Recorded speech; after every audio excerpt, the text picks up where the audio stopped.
Let's just go for it. Hello, welcome to the next podcast from FITV. I'm Paula. I'm Caiti. And I'm Tom. And once again, let us celebrate what is audio, because I just pointed at you and no one knew that I was going, you said? You said. I love audio, it's great. So you can direct from behind the scenes without everyone knowing. Meanwhile in the Falklands, it's been a busy old week, hasn't it? Hectic. Busy old week. If you're watching along with this, it's week 403, which as we record this is currently being uploaded into the ether, isn't it, Caiti? Yes. Yeah, the dark tentacles of the web are taking grasp. God, I love that. Yes, the dark tentacles are. We're at 10% of our programme is currently okay, so there's online. one of the 8 tentacles. Maybe one suction cup. I've just finished looking at it. I made a terrible mistake, 'cause it actually had exported last night, but I made a terrible mistake and put the wrong version of a package that went in, so it's just it had to export again this morning. Yeah. But watching it back through, Thomas, I think we need to discuss how much you're morphing into Dan Walker. Well, I am trying. Seriously morphing into And Dan if the Walker. BBC do hear this, and Dan Walker does hear this, I sat on your table, Dan Walker. It wasn't actually his table, but at my leavers thing for university, my table was the Dan Walker's table, because he did a master's, journalism masters in the university I went to. Okay. So, Dan Walker, hit me up. Yeah. No, seriously, I thought that. Networking on Meanwhile in the Falklands. So we'll get back to our busy old week in a minute, but the next thing we need to say is, Caiti, you're getting free stuff and we need to know why. Well, I've been building my Instagram following for quite a few years now. Plug your Instagram page. Do it for the gram. So on Instagram, I'm Caiti Eliza. Why Eliza? Because unfortunately... No, I can't sing that, can I? Copyright. Unfortunately, my parents gave me the middle name Elizabeth and the first name Caitlin, and obviously my last name's Beatty, so my name is literally Katie Betty Beatty. But I love that. I've got a name Your made. Instagram thing. Yeah, I've got a name made for TV already. But no, so I'm Caiti Eliza on Instagram, and I've been building it for quite a long time, and I've been contacted over the years by a couple of different companies about doing a little bit of work for them. But the one this week is someone's got in touch and given me a discount code, and basically I go on their website and choose a product and they will send it to me, and then I need to take a picture of myself wearing this product, and then I get a discount code, so it'll be Katie10, which means that anybody that goes on the website and purchases one of these products will get 10% off if they enter my name at checkout, and then I get €10 back for everybody that buys one of these products. We need to have some of this. What product is it, can we ask? It's a watch company. Do they do men's watches? No, it's all women's watches. Excuse me. So if a company were going to approach you, Thomas, what product do you want for free? Let's plug them right now.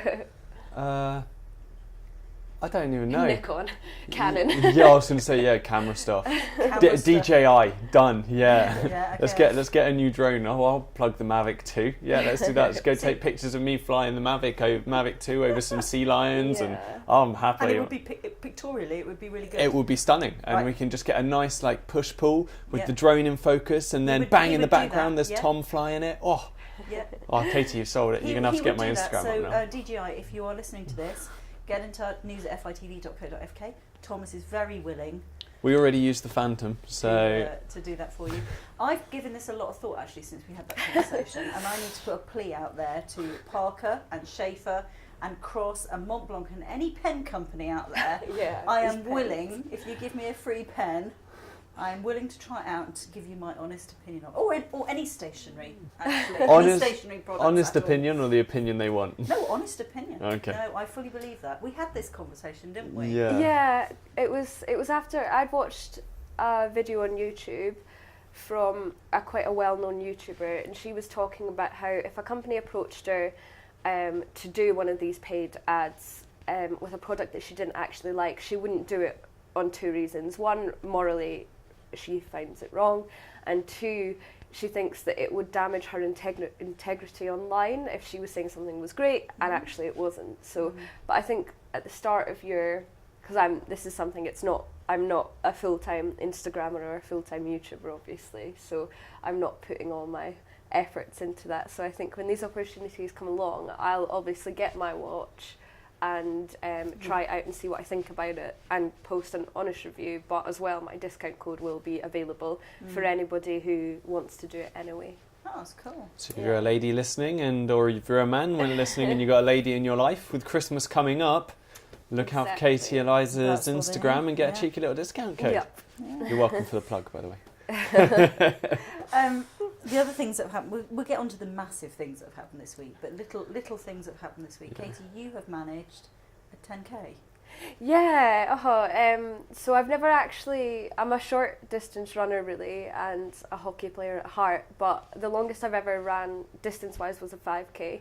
And then there's the triathlon is coming up here in a couple of weeks, and any sporting event, the competitive side in me just wants to take part. So, but the run's 10k, so I sort of signed myself up for it and then thought, oh, I better make sure that I can run a 10k. Is that you're in a team, aren't you? Yeah, so I'm only doing the running bit, and there's 2 other people that are doing the swimming and the cycling. And then the other night I went out and just thought, oh, I'll just run and see how far I get, see if I can do it. And I managed the 10k in an hour and 1 minute. Is that good? I have no idea. Yeah, pretty good. I mean, for me, I was saying if on race day I can do an hour or less, I'll be quite happy with that. Okay. So for the first time doing it, to do it in an hour and a minute, I was shocked and pleased. You'll be able to shave that minute off easily. Yeah. How are the legs feeling? The next day I was walking like a turtle, but fine, you know, now I'm all right. You going to do another one? Yeah. Because I mean, you're away soon, so you're going to do one before you go away? Yeah, I'm hoping this afternoon. It's looking like quite a nice day out there, so I'm hoping to get out this afternoon. Bit of a westerly wind. We'll see if the air bridge actually takes off. Oh goodness. Dun dun dun. But no, that'll be good. Nice and sunny. Yeah. Get sunburnt. But you guys have been doing lots of. We've been quite a sporty group this week, haven't we? I am not sporty at all. In fact, one of my reports at school said Paula has a negative attitude towards sport, which sums it up really. That sounds like my brother. But I've decided to start this couch to 5k, and I don't know why.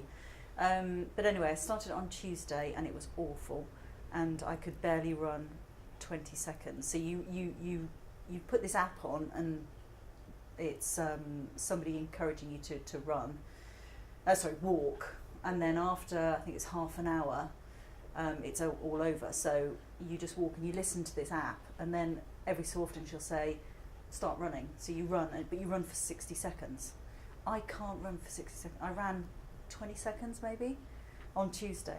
And at the end of the session... Do you think you're trying to run too fast? Well, that's what the ladies in the session said. Are you running too fast? I went, no, I'm not. But it just felt heavy and ploddy and just like I was stuck to the ground. Like gravity was doing its business, you know?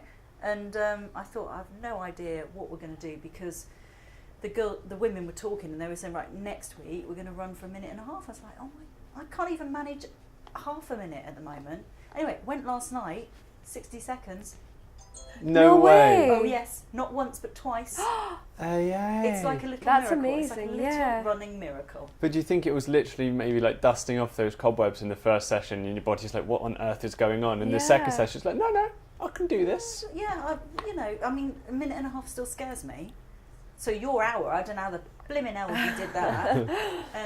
That still scares me. But to anybody who's looking at Couch to 5k, I think even when I'm on session number 2, I think... I didn't realise it was an app. I just thought it was like a group of people that just went down and encouraged each other. I didn't realise there's an actual app for it. It's really good, because I actually did it a couple of years ago when I was coming back from a hockey injury. So obviously I think it can be used in the way that Paul is using it to try and get into sort of running, but also I think it was really good for me because I had the urge to just sprint off too quickly when you've had an injury, obviously not good, but I really, really like it because it's... So it's good for rehabilitation. Definitely, because you can listen to music or an audiobook in your headphones and you can go along, and then this little voice just pops up and says, have a little jog and see how you get on, and it's really encouraging and nice. Yeah, it's exactly. So you just have a go, and then after a while it says, right, you're halfway through your run, keep going, and you're like, oh, okay. And then at the end, it's like, oh, well done, you've done it. Yeah. Thank you. I must say, last night I was at the back of the pack, and I was sort of partnered with. Well, I wasn't partnered with her, but I sort of walked with this lady because she seemed to be my pace, and she's recovering from surgery that she'd had, and we were going along, and I didn't run too much, but then when we sort of joined everyone else, she sort of stopped. And I said, and I uttered these words, and I never thought I'd say them in my life, I'm just going to do a bit of a run. And I actually wanted That's amazing. to run a bit. Yeah. And it was quite shocking because the words had come out of my mouth, and then I'd started running. I was going, oh, this is me. So when I picture myself as this sports person, I no longer picture myself as this tennis player. I'm now maybe moving. You need some really fly pink trainers, and is that what I need? Yeah, exactly that. Yeah. Because I have one pair. Oh, sports equipment people. You know, get in touch. Yeah, sports manufacturers.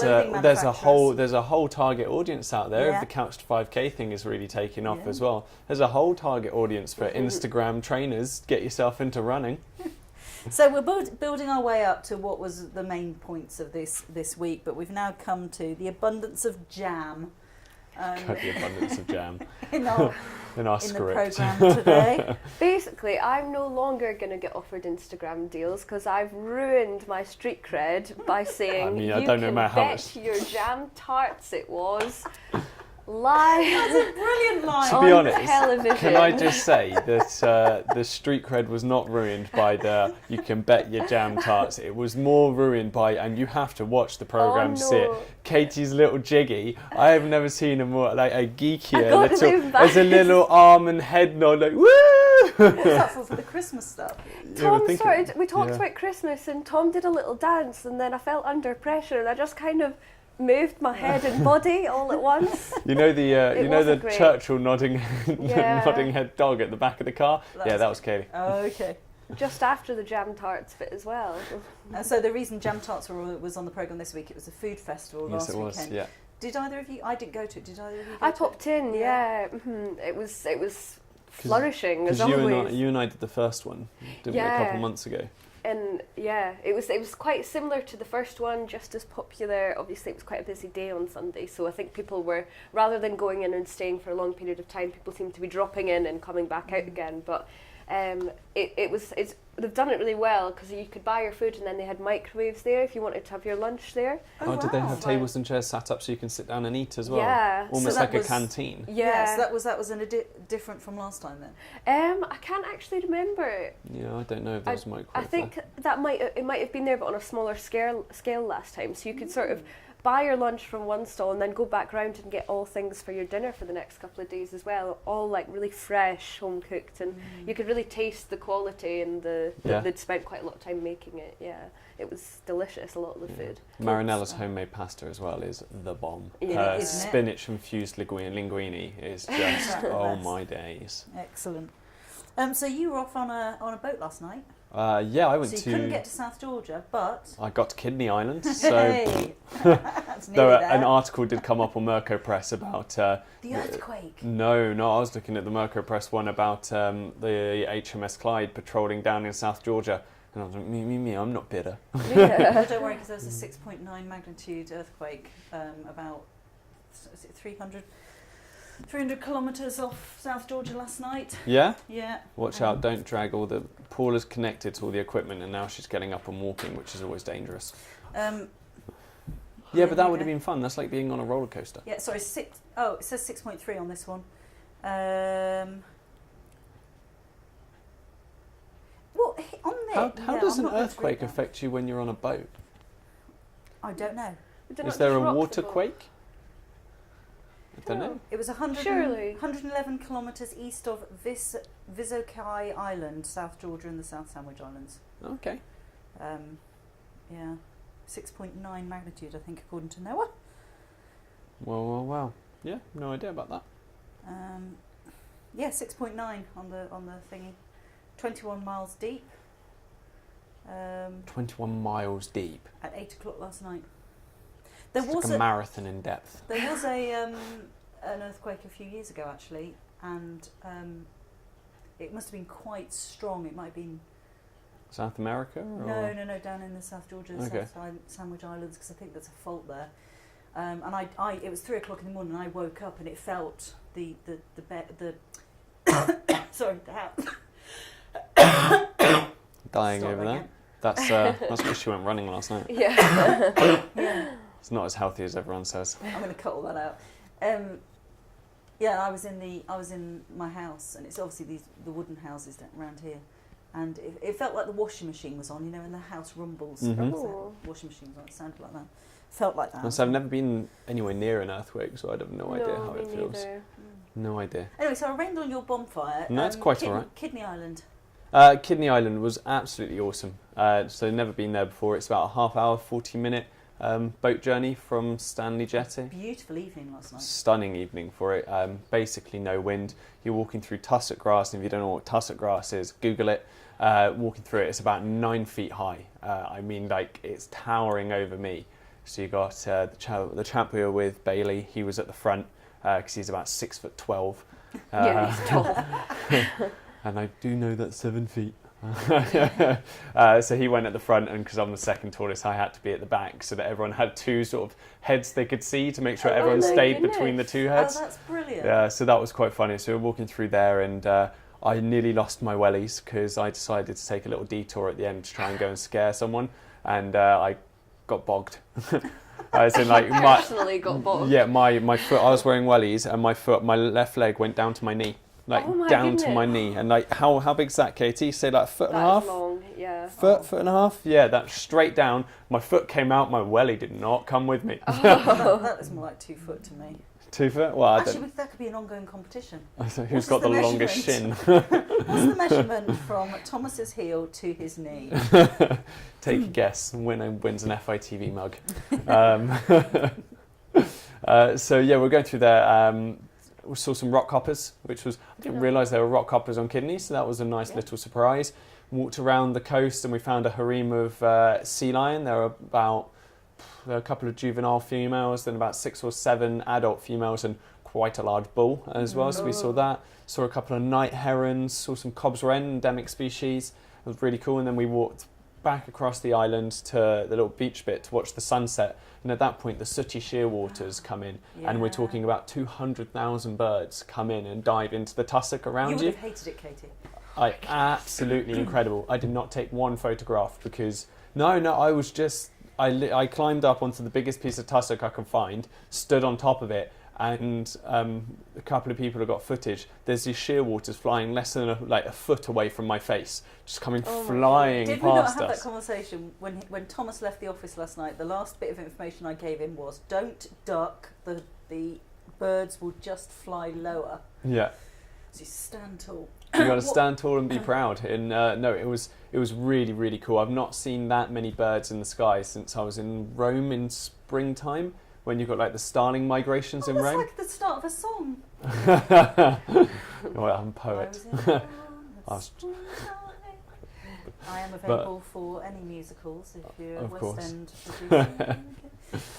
What But lens did you take? Because that was the other conversation I we just had. You were took the differing little- over which lens you were yeah. going to take. I just took the little nifty 50 to try and take some photos with it, but again, I didn't really take it out. It was such a nice evening with a really good group of people that, I mean, you can take some photos here and there, but I didn't want to just spend most of my working life stuck behind a camera lens. And to be honest, it was actually quite nice to just put the camera in the bag and sit down, stand up, watch the birds, watch the sunset. It was really, really nice. Really nice. Definitely up for going again, having never been there before. Yeah. So the 2 major things that happened this week, obviously it was Remembrance. Hence the busy last Sunday. Last Sunday. So quite a few things going on, because Friday night it was the Poppy Ball. Yes, it was. Which was beautifully organised, I have to say, and very moving. Our footage is a little bit dark, isn't it? Oh well, unfortunately, yes. Yeah. But you get the sense of it on the programme. That was lovely. And then Remembrance Sunday. And again, service. Poppy Ball and Remembrance Sunday service. There were the two Tommies. They've got 3, I think. Yeah. 4, because there were 2 at the Poppy Ball and 2 outside the Cross of Sacrifice. Yeah, they were moving. Were they moving them? Yeah. Oh, okay. I think there's one at 1914 and 2 at the cross sacrifice or Yeah. something. I don't But know, it was there were 3. they're really like quite stunning sights. Aren't they? Yeah, the Tommies are the there but not there campaign, aren't they? Mhm. They're life size They're the life-size silhouettes that just look like an silhouettes. outline. That's the word. The one that you took that beautiful shot with, where you've got that guy saluting as he's. Yeah, Yeah. we can laid maybe his drop wreath. that into the podcast now, so Yeah. people can see what we're talking about. Yeah, because that's And such a nice shot. He takes the step back and salutes the cross during Through the the laying of the silhouette. wreath. And perfect from where you're standing. He literally stops in the silhouette, and it's just like, could not have asked him to do it better than that. I was holding my breath and holding the camera so still, like don't move. I And think it then was, also yeah. at the Poppy Ball, they had the perspex figures that were sitting in the. Yeah. Well, they weren't sitting in the pews, but I think that's where they. But that's sort of what they looked like. They were back on stage, weren't they? Yeah. I think they were going to go off to going off to camp and to places where they actually grew up. So they're off to Oh, where okay. they grew up. And then the cathedral bells at 12:30. You did that, Katie, didn't you? Yeah, that was really good fun. I got to climb up this very rickety Which ladder. I was a little bit worried about. Yeah, and then I sat in the windowsill kind of thing when I was up there, and then they said right before they started ringing them, oh, things might fall down when we're up here, and I'm imagining myself going backwards out the window. Was it a stained glass window or just a normal window? Crash. But no, it was all very safe and absolutely fine. But it was so nice to be up there, and I think because the Zaandam cruise ship was in, there was loads of tourists trying to get up and see, so it did almost make it it sounds terrible, but it made it a little bit more special because I felt so lucky to be up there and watching them. To be the one able to go up there. And watch them ringing the bells, and they were quite funny. That at the end of my piece, one of the people doing it just turns around and has a little laugh at the camera, which I think was really nice. He's just had a really good time, I think, doing it. It's really nice, and Yeah. on the walls, so there's 5 bells, and they're numbered, and on the wall are just these patterns of numbers, aren't there? And you just follow the pattern basically. Yeah. 1 3 2 4 1 3 4 2 No way, 3. Yeah, like that. And you just Really have to, dynamic yeah. workout, it looks Yeah. like, and quite complicated to have to keep on reading along. But on the wall, apparently it's a tradition that once you've rang the bells, you sign a brick on the wall. So we were looking at some of the older ones, and I think the oldest one we found was from 1914. Wow. So dating really far back, of different people. Yeah, that have, well over 100 years ago. yeah, that have rang the bells over the years. So it was amazing to be there and to see it all. Yeah, That's it was really wonderful. nice. Because round Oh, now you're making me jealous. Yeah. the back of the organ in the cathedral, there's all the same thing. People who were in the choir Right. have written on the bricks as well. And one of the back pews, actually, sticking with the 1914 theme, one of the back pews has got Glasgow scribed into it, which we believe is Yes. HMS Glasgow, Mm. who was down here in 1914. So yeah, they've got that in the one of the. You did back have to pews. mention something Scottish I for did. Katie's face to light you. up. Well, that goes beautifully on. We'll come to football in a minute, but that goes That's beautifully all right. on to I the think Burns we've- Night Supper, Oh, which is I'm being very organised. excited. So yeah, stay tuned for tickets being released for that. And tell us about the football. Oh, I was going to say, we're now just going to bore our listeners because this is 9 weeks in a row I've been talking about it. But this is probably important. this is the last week now because Yeah. it's happened. And so the Football Association visit happened last weekend. So an England team, however high up you want to call them, they're still an England side, Yeah. came down and played the Falkland Islands national team. And it was a fantastic game. Katie, Hannah and I all filmed it together. Yeah. Put the highlights together for the news this week, and it ended 3-1 to the FA, so to the England side, which, considering the fear that we all had about taking Yeah. on a semi-professional football team before it happened, 3-1, just over the moon, and got a goal. It was, and I have to say, it will be one of my favourite memories, I think, of being here, because the atmosphere during that day was just incredible. At all the goals, the whole crowd was clapping and was really positive and was just really happy no matter what side it was. And I think in the interview that you did, the coach of the England side Yeah. described it as being almost a carnival atmosphere, Exactly that. which it really was. It was like there was loads and loads of people sitting out on the grass watching, and I just think it's such a positive event and really shows you how politics can be put aside for sport, and how sometimes sport can be such it transcends it, doesn't it? Definitely a really good way of bringing people together. It was a really awesome day, and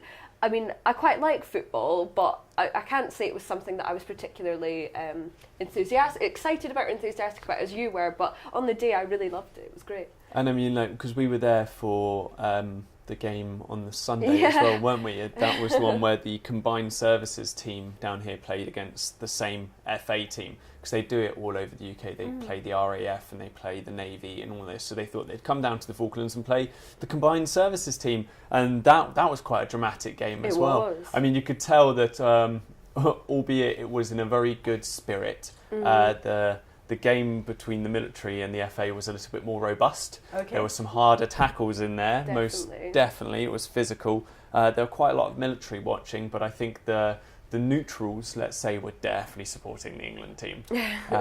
So it was very fun to watch. The military went 2-0 up very quickly, which sort of shocked everyone. And I think the FA, having chatted to their doctor after, I think the first half they were finding they had quite heavy legs. Because, I mean, they played full 90 minutes of football. All of them played. They only brought a squad of 14, so the 3 other players came on. Yeah. They played 90 minutes of football on Saturday at 3 o'clock, and then by 3 o'clock the next day they were playing another competitive 90 minutes of football.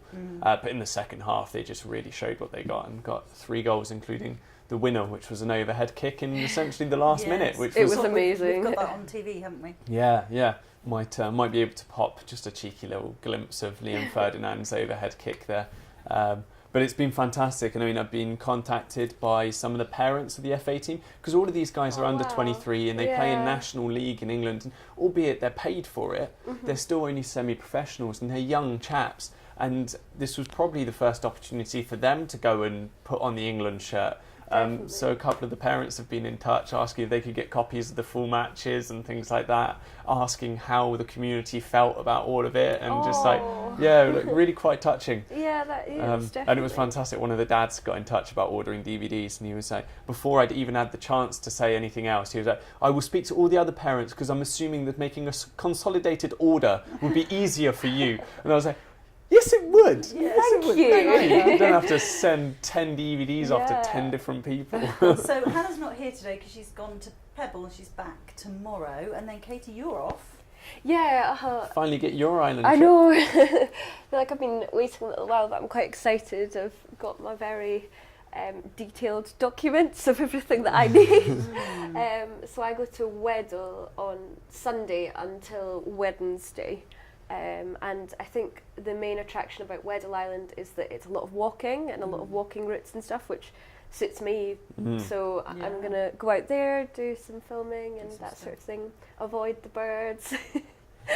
Hence why Caiti did not come to Kidney Island with me yesterday. 200,000 Sooty Shearwaters flying around your head. And we've got it's actually International Men's Day on Monday, the 19th of November.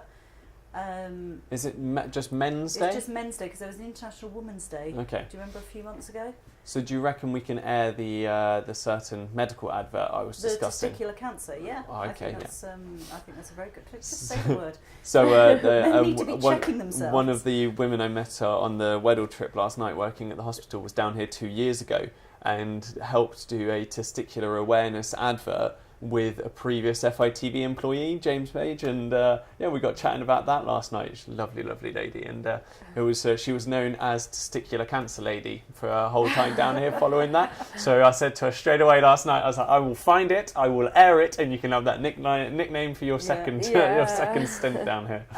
We've also got a visiting Royal Shakespeare Company playwright coming. He's actually going to come into the office on Wednesday, and I've promised him chocolate biscuits, so we must make sure that's all there. We've got chocolate biscuits now, but I don't think they'll survive until Wednesday.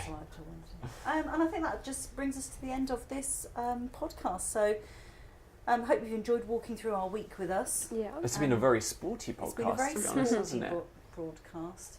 That's especially for you. I think his name's Stephen, isn't it? Yeah, I think so. I hope you enjoyed hearing about it. As I said, we'll try and get a few clips on, and do catch the that's on the one on Falklands that's highlights on YouTube. Yeah. The one that comes on iTunes would just be this audio. Anyway, don't forget you can watch this episode, week number 403, on FITV.co.uk. You can subscribe. It's only, what is it, £2 an episode? Something silly £6 like that. a month. Yeah. And what is it? 60 quid a year. 60 quid a year, which is nothing Yeah. to have a little bit of the Falklands in your life. And we'll speak to you next week. See you then. Thank you for joining us.